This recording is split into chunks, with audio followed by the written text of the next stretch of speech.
10 seconds.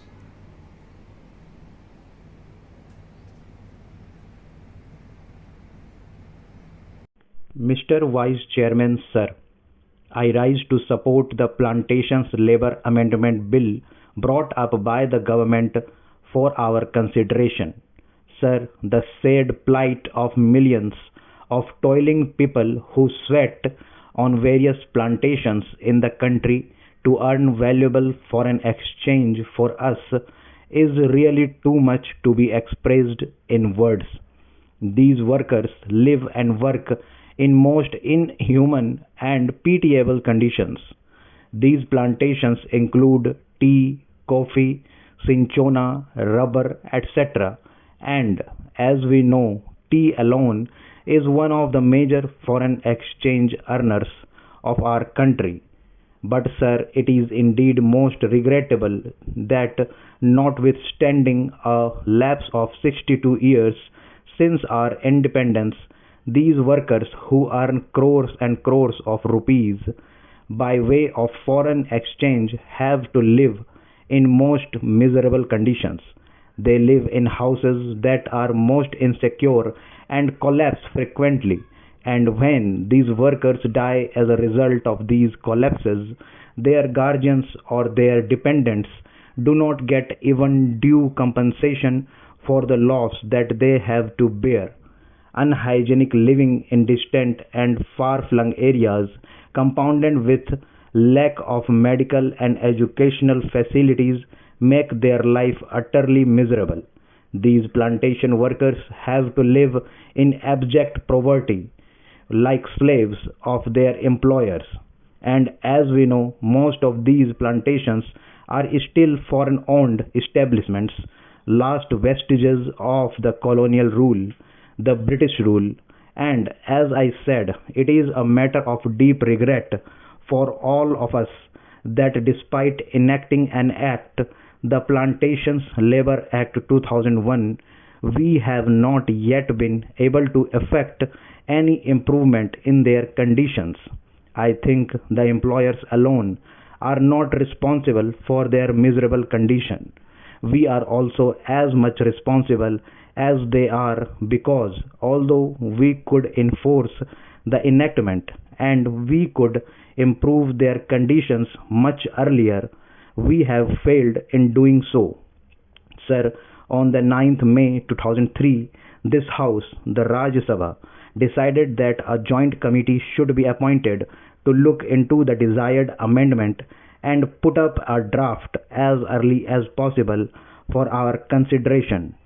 On the 26th May 2003, the Lok Sabha also adopted our resolution, our motion, with the result that a 45-member committee in which 15 representatives were from the Rajya Sabha and 30 from the Lok Sabha was appointed to look into the matter.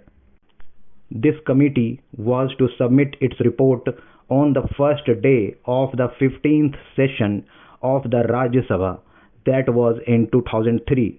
But this committee had to be granted 3 extensions, and the report was ultimately available on the 3rd March 2005.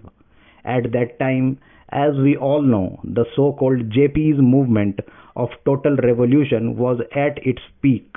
Within 2 or 3 months, the national emergency had to be declared, and during the emergency, priorities had changed, and we could not just effect this desired improvement at that time, and we could not bring about this legislation.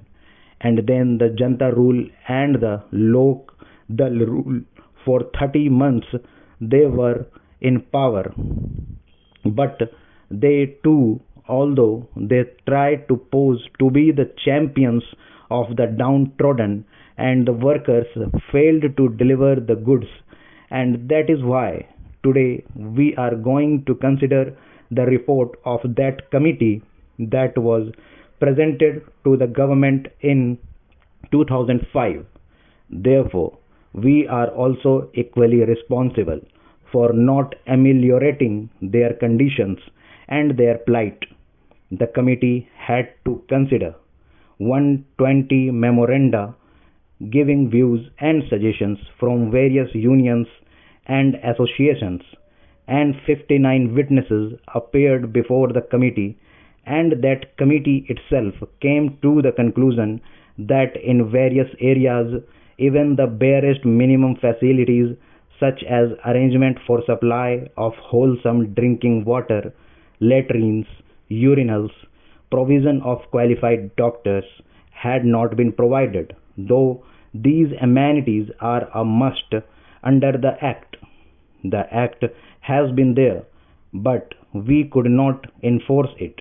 We could not implement it only because the employers did not want it. They did not want to give to the workers due justice. Inadequacy of punishments that are awarded under the Act is one of the main impediments standing in the way of implementation of various welfare measures.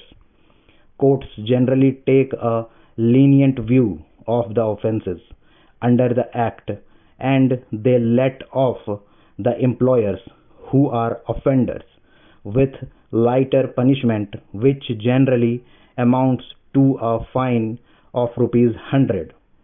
So the committee suggested amendment to section 36 of the Act. An employer is required to provide these workers living accommodation, but generally in spite of the fact that the government gives loans and subsidies to the employers for construction of houses, progress in regard to these constructions is very poor. As I said earlier, very unhygienic and insecure houses are there where these people have to live. Even compensation to the workers in the event of house collapse is not given.